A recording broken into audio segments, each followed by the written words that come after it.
Hey everyone, and welcome back to the Revenue Engine Show. In this episode, we are tackling one of the biggest psychological hurdles in B2B growth. It's a fear that slows down more businesses than any bad market condition. The fear of cold outreach. You know the feeling. You are a founder with a high value product and you are used to winning deals through personal introductions, referrals, or tailor-made approach. It is slow, it is high effort, but it feels safe. Then you look at a systematic cold email campaign, a system designed to reach hundreds of people, and a deep sense of dread sets in. You think, is this spam? Am I going to ruin my reputation? Am I going to make my brand look cheap? This is the central tension of scaling B2B sales. The conflict between the slow, safe, personalized method and the fast, systematic, scale method. I'm here to tell you that the cold outreach channel is not the problem. Your mindset about it is. You are worried about noise, then you should worry about silence. Today we are going to conquer this fear. We are going to stop whispering and give you the strategic and psychological framework to use cold outreach not as a desperate measure, but as a powerful, predictable revenue engine. Let's be clear about where this fear comes from, because it's a valid concern for any high-ticket business. The fear is that a mass email campaign will damage your reputation, that it will turn your brand from a trusted expert into a low-grade commodity. You worry you are going to hear back from people saying, "Stop emailing me, I'm blocking your domain," and that feels like a catastrophe. But here is the strategic frame you need to adopt. Direct messages, ads, events, and cold emails are distribution channels, and low visibility is the real brand killer. Think about it. You have a solution that solves $1 million problem for a company. If you are only talking to prospects you already know, you are essentially guaranteeing 99% of your target market will never hear about you. That is the real brand damage. That is the real cost. The problem isn't the channel, it is the message. If you are sending a bad, generic, AI sounding messages, then yes, you deserve to be ignored. But if your message is relevant and addresses a genuine pain point, you are providing a service.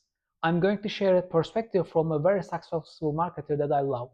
He says, if you haven't received a hate mail by noon, you are running the wrong campaign. Now, I don't mean you should actively try to annoy people, but this quote holds a profound truth.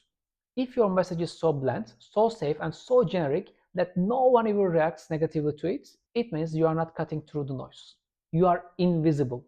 Getting a small amount of pushback simply confirms that you are visible and that your message is proactive enough to attract attention. The second psychological barrier that prevents scaling is the belief that personalized, high effort outreach, aka the tailor made approach, is somehow better or more effective than a system. The founder I was speaking last week with admitted that they focus almost exclusively on this personalized, handwritten approach because that's what felt right.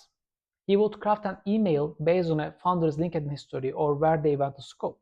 And yes, this works for 3 or 4 top accounts, but it's a founder time black hole. Or you may use SDRs, then it becomes a SDR time black hole. You, as the founder, should not be spending hours researching and crafting one email. Your time is for high level strategy, investor relations, and closing enterprise deals. This is the fundamental shift you need to make. Cold outreach's primary job is not to close the deal.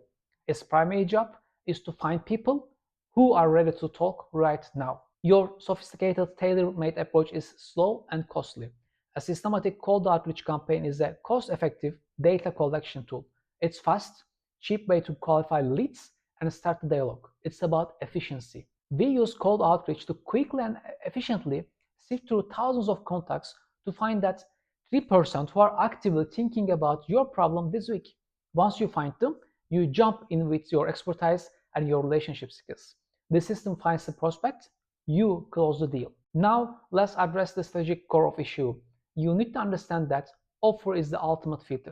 When you are dealing with relationship-driven enterprises like huge multinational Fortune 500 or Fortune 1000 groups, the relationship comes first. But for the vast majority of B2B companies, a compelling, high-value offer is the fastest way to get their attention. A strong offer cuts through all the noise, the fear, and the hesitation. It gives the recipient an immediate, clear reason to reply. I can share my own experience.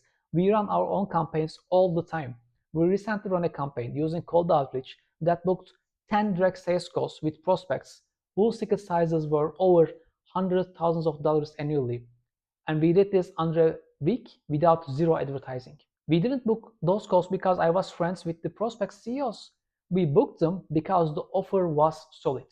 It was specific, it addressed a pain point they were dealing with right now, and the value proposition was undeniable. If your price is right, as we discussed in the last episode, your offer is compelling. It's a statement of value.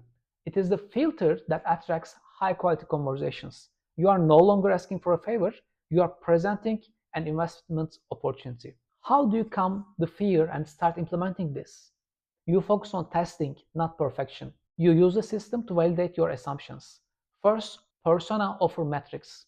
Stop guessing what messaging works for your audience. Use cold outreach to test combinations rapidly. For example, send one message focused on cost savings to CFOs and send a completely different message focused on AI capabilities and efficiency of your tool to targeted CTOs. The system will tell you instantly which person is ready to talk and what message resonates. It is the fastest form of market research you can buy. 2. Define the goal, which is booking the first call. Remember, the system's job is simply to generate a reply and book the first call. It's a dialogue starter. Once the call is booked, the system hands the qualified lead over to the closer or the founder, where your unique talent for high-level conversation and relationship building takes over. The system handles the massive volume, you handle the massive value. The fear of cold outreach is a real psychological barrier that keeps far too many founders trapped in slow growth. It is the fear of being seen as small. But by reframing cold outreach as a sophisticated distribution channel for a compelling offer, you move beyond the fear of being spammy. You use it as a powerful, cost-effective way to validate your assumptions and find that small percentage of prospects who are ready to buy right now. Stop whispering your offer to a handful of people you already know. Step into the arena, use the systems available to you, and start making noise. Your revenue engine is waiting for you to hit send. That's all for this episode. We will see you next time.